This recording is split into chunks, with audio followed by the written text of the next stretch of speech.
We have some good news to report. Fidelity Investments says that as the stock market has gone up, there are a record number of 401k millionaires in America right now.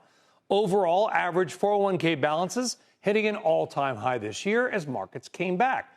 Now, most of you don't touch where you invest your 401k money, maybe move it around a little bit. But are some of those 401k savers kind of stuck in outdated investments?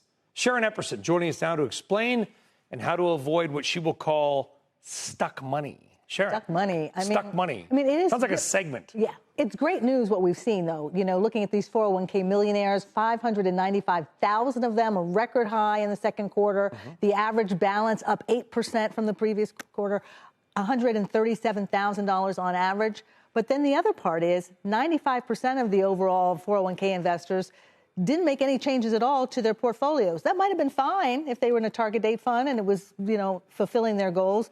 But if they weren't, and they just had it there because that's the kind of what they've had for the last years and years and years, that's stuck money. That's money that you haven't properly invested. And it could be in your 401k. It could be a forgotten 401k from a previous employer where the money's just stuck there. You've forgotten you had it, so you haven't invested. People forget they have 401ks? I don't know how you do that, but some people do. People forget stock certificates that they got decades and decades ago and you know, what they should be doing with that now. They lose their Bitcoin key. Oh, that's a separate segment. This was the second quarter of this year was not a normal quarter. No, okay, sometimes stocks go up, go down a little bit, whatever. Yeah. Stocks got crushed on the tariff news, right? The markets fell 20%. General news programs, and I'm not pointing any fingers at any of them because they pretty much all did it. We're like, hair on fire, we're doomed. Right. It's shocking, the data that you've got, that people, thankfully, didn't panic. No.